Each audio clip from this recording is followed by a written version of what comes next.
Hello friends, welcome to advanced matrix. तो एक दो वीडियोस काफ़ी ज़्यादा वायरल हो रहे हैं चाइनीज़ J-20 एयरक्राफ्ट के, जहां पर J-20 को देखा जा सकता है अपने लॉयल विंगमैन के साथ फ्लाई करते हुए, जो कि GJ-11 sharp sword stealth UAV है। अब यहाँ पर ख़ास बात यह है कि ये जो GJ-11 शार्प स्वॉर्ड UAV है, इसको कुछ ही समय पहले इंडियन बॉर्डर के पास शिगात्से एयरबेस में देखा गया था। इस पर हमने डेडिकेटेड वीडियो भी बनाया था, जहां पर हमने बताया था कि ये बेस इंडियन बॉर्डर से काफ़ी ज़्यादा क्लोज है और यहाँ पर इन ड्रोन्स की टेस्टिंग का मतलब है कि ये हमारे अगेंस्ट में कैपेबिलिटी को चेक कर रहे हैं। और अब जो वीडियो आया है J-20 का, उसमें देखा जा सकता है कि पहले J-20 लैंड कर रहा है और उसके बाद GJ-11 लैंड कर रहा है, जो कि इंडिकेट करता है कि यहाँ पर मैन्ड और अनमैन्ड ऑपरेशंस को टेस्ट किया जा रहा है। फिर एक और वीडियो आया है जहाँ पर J-20 की बात चल रही है और बताया गया है कि J-20 एक बार में ऐसे 6 UAVs को कंट्रोल कर सकता है और ये एक बहुत इम्पॉर्टेंट कैपेबिलिटी है। तो फ्यूचर जो है ये नेटवर्क ऑपरेशंस का है, जहाँ पर मैन अनमैन टीमिंग जो है एक क्रूशल रोल प्ले करेगी। कई जगह पर 6th जनरेशन प्लेटफॉर्म्स के साथ ये कैपेबिलिटी आ रही है, पर चाइना द्वारा ये कैपेबिलिटी J-20 के साथ ही टेस्ट करी जा रही है। तो यहाँ पर डिफरेंट पेलोड के साथ इन GJ-11 UAVs को मॉडिफाई किया जा सकता है, चाहे ये एयर टू ग्राउंड स्ट्राइक के लिए हो, चाहे ये EW रोल के लिए हो, या फिर दूसरे स्ट्राइक रोल्स के लिए हो। तो ये कहा जाता था कि J-20 की जो स्टेल्थ कैरेक्टरिस्टिक्स हैं वो हो सकता है उतने अच्छे ना हो जैसे कि वेस्टर्न प्लेटफॉर्म्स के हैं, चाहे F-22 रैप्टर की यहाँ पर हम बात कर लें या फिर F-35 की बात कर लें। लेकिन ऐसे स्टेल्दी UCAV जो कि GJ-11 है, इनके साथ अगर J-20 ऑपरेट करता है तो इसकी कैपेबिलिटी मल्टीफोल्ड इंक्रीज होगी। तो ये स्टेल्दी प्लेटफॉर्म एयरक्राफ्ट से आगे फ्लाई करते हुए वेपन्स को अपने इंटरनल वेपन बे में कैरी करते हुए ऑपरेशंस परफॉर्म कर पाएंगे। और J-20 खुद लोअर RCS का है, ये UAVs और ज़्यादा लोअर RCS के हैं, तो मॉडर्न सीड ऑपरेशंस में इनकी जो इफेक्टिवनेस है वो काफ़ी ज़्यादा बढ़ जाएगी, जो कि J-20 की कैपेबिलिटी को एक इम्पॉर्टेंट प्लस पॉइंट देगा। तो US द्वारा भी मैन अनमैन टीमिंग सिस्टम पर काम किया जा रहा है CCA प्रोग्राम के अंतर्गत, लेकिन चीज़ों को देखकर ऐसा लगता है कि चाइना भी काफ़ी एडवांस स्टेज पर है और उनके द्वारा 6th जनरेशन फाइटर प्लेटफॉर्म भी फ्लाई कराए जा रहे हैं। और ऐसा लगता है कि आने वाले 10 सालों में यहाँ पर हमें बड़े बदलाव दिखाई दे सकते हैं और हो सकता है कई मामलों में चाइना US को भी सरपास कर जाए, क्योंकि खाली वो एडवांस एवियोनिक्स पर ही काम नहीं कर रहे हैं, नेटवर्क सेंट्रिक ऑपरेशंस पर ही काम नहीं कर रहे हैं, ऐसे स्टेल्दी UCAVs पर ही काम नहीं कर रहे हैं, बल्कि लॉन्ग रेंज BVR मिसाइल्स पर भी काम कर रहे हैं। कई मामलों में तो उनके द्वारा जो मिसाइल्स डेवलप करी गई हैं ये अमेरिकन मिसाइल्स से भी ज़्यादा कैपेबल और लॉन्ग रेंज में टारगेट को हिट करने में सक्षम है। तो चाइना इवन PL-15 से आगे बढ़ चुका है। अब ये PL-16 और PL-17 जैसी मिसाइल्स को इंटीग्रेट कर रहे हैं अपने प्लेटफॉर्म से, जहाँ पर मैक्सिमम रेंज 200 से 300 किलोमीटर के ऊपर की मिल जाती है।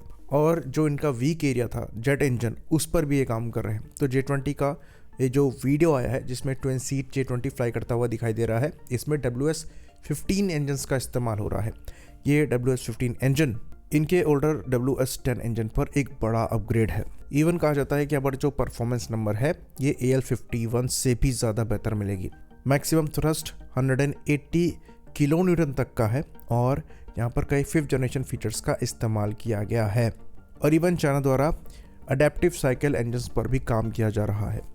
तो चीज़ों को देखकर ऐसा लगता है कि ये इवन US से प्रॉपरली compete कर रहे हैं और कई मामले में उनसे आगे भी निकल रहे हैं। तो अगर इंडिया के साथ कोई कॉन्फ्लिक्ट आता है और वो इन टेक्नोलॉजीज़ का इस्तेमाल हमारे अगेंस्ट में करते हैं तो उनके पास सीधे सीधे एडवांटेज होगा और ये बहुत ज़्यादा कंसर्निंग है। या हम आम का तेरस मार्क 2 करते रह जाएंगे, वहीं पर चाइना अपने 5th जनरेशन फाइटर प्लेटफॉर्म के साथ स्टेल्थ UCAV के मैन अनमैन टीमिंग को हमारे अगेंस्ट डिप्लॉय कर देगा। तो ये कंसर्निंग है। हमारे पास समय नहीं है कि हम यहाँ पर इधर उधर के प्रोसेसेस में वेस्ट करें, और ये कोई ऐसी फील्ड नहीं है जहाँ पर हम बाहर से चीज़ों को लाकर चाइना के अगेंस्ट में रख सकें, क्योंकि चाइना जिस लेवल पर काम कर रहा है ये इवन US को चैलेंज कर रहे हैं। तो कोई यूरोपियन कंट्री, इवन रशियंस तक इनके आसपास नहीं है जिस स्पीड से यहाँ पर टेक्नोलॉजी ग्रो हो रही है।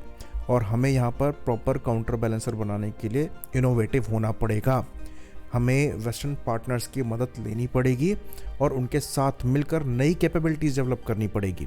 तो हम यहाँ पर स्टबन भी नहीं हो सकते कि हम खुद ही सब कुछ डेवलप करेंगे। हमें जो जहाँ से मिल रहा है उसका इस्तेमाल करते हुए भी आगे बढ़कर कम से कम इतना कैपेबल होना पड़ेगा कि जो चाइना की डेवलपिंग कैपेबिलिटी है उसका काउंटर कर सकें। तो अगर हम रशियन SU-57 में इंटरेस्ट शोकेस कर रहे हैं तो हम इसके साथ इनके S-70 ओखोटनिक प्रोजेक्ट में भी इंटरेस्ट दिखा सकते हैं, साथ में अपने खुद के कैट्स सिस्टम पर काम जारी रख सकते हैं।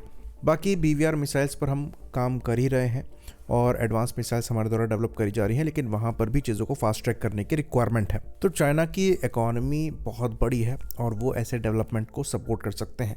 हम उनके अगेंस्ट में आर्म्स रेस नहीं कर सकते क्योंकि हमने शुरुआत ही काफ़ी लेट करी है, तो यहाँ पर समय लगेगा उस लेवल की टेक्नोलॉजिकल मैच्योरिटी रीच करने में, लेकिन उस समय को भी हम काफ़ी हद तक कट शॉर्ट कर सकते हैं क्योंकि हमारे पास वेस्टर्न सपोर्ट चाइना से ज़्यादा है। और यही चीज़ 5th generation jet engine development programme में दिखाई दे रही है, जहाँ पर हम फ्रांस के साथ मिलकर इस प्रोजेक्ट में आगे बढ़ रहे हैं ताकि जो रिज़ल्ट है वो एक गिवन टाइमलाइन में हम प्रोड्यूस कर पाएँ। तो इस एडवांटेज का हमें इस्तेमाल करना पड़ेगा। तो अगर हमें सपोर्ट मिल रहा है हमें बिल्कुल लेना चाहिए, ज़्यादा पैसा देना पड़े उसके लिए वो भी हम देने को तैयार हो जाएं क्योंकि समय की यहाँ पर वैल्यू है। पर इस सपोर्ट के साथ ये इंश्योर करना ज़रूरी है कि हमें नो हाउ और नो वाई भी चाहिए। हम खाली लाइसेंस मैन्युफैक्चरिंग करके आगे नहीं बढ़ सकते। हमें अगर टेक्नोलॉजी पे इम्प्रूवमेंट करना है तो उस टेक्नोलॉजी का पूरा नो हाउ और नो वाई पता होना चाहिए। तो इसलिए पर्सनली हम इंपोर्ट्स के अगेंस्ट नहीं हैं, लेकिन उस इंपोर्ट से कुछ बेनिफिट होना चाहिए जो कि हमारी डोमेस्टिक कैपेबिलिटी डेवलपमेंट में हेल्प करे। इसलिए अगर हम रफाल ले रहे हैं और उसमें टेक्नोलॉजी ट्रांसफ़र मिल रहा है जो कि एक्चुअली कुछ हमारी कैपेबिलिटी में इजाफा करता है तो हमें इससे कोई परेशानी नहीं है। सेम चीज़ SU-57 के इंपोर्ट के साथ भी है। अगर वहाँ से एक्चुअल में हमें कुछ मिल रहा है तो उसमें कोई परेशानी नहीं है।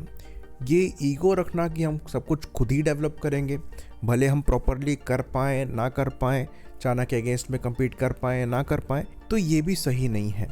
यहाँ पर हमें अपनी कैपेबिलिटी को समझना पड़ेगा, ये समझना पड़ेगा कि हम कितना कर सकते हैं और कितने में हमें सपोर्ट चाहिए। तो सपोर्ट लेने में कोई शर्म नहीं होनी चाहिए क्योंकि समय हमारे पास नहीं है। R&D समय और पैसा दोनों मांगती है। चाइना ने उसका इस्तेमाल किया है, वो दशकों से टेक्नोलॉजी पर काम कर रहे हैं और उन्होंने कॉपी से लेकर चोरी सब कुछ करा है। तो अगर हम वो पार्ट स्किप करना चाहते हैं तो हमें सपोर्ट चाहिए जहाँ पर पैसा लगेगा और हमें खर्च भी करना चाहिए। तो हम पाकिस्तान की चर्चा करते हैं, लेकिन पाकिस्तान थ्रेट नहीं है, थ्रेट चाइना है। पाकिस्तान प्यादा है जिसके थ्रू चाइना प्ले कर रहा है। ऑपरेशन सिंदूर में ये चीज़ नज़र आ गई थी जब चाइनीज़ वेपन्स को हमारे अगेंस्ट में इस्तेमाल किया गया था और चाइना ने रियल टाइम सपोर्ट भी वहाँ पर प्रोवाइड कराया था। तो जैसे जैसे चाइना ग्रो करेगा वैसे वैसे वो कुछ टेक्नोलॉजीज़ पाकिस्तान को भी ट्रांसफ़र करेंगे और उसके अगेंस्ट भी हमें प्रिपेयर रहना पड़ेगा। बेटर ये है कि हम चाइना के अगेंस्ट ही प्रिपेयर रहें तो पाकिस्तान के अगेंस्ट में तो ऑटोमेटिकली हो जाएंगे। और इसलिए चाइना से आ रहे थ्रेट को समझना यहाँ पर ज़रूरी है। आई होप इन्फॉर्मेशन यहाँ पर क्लियर रही हो। इसी बात पर इस वीडियो को हम ख़त्म करेंगे। लाइक करिए, सब्सक्राइब करिए। जय हिंद।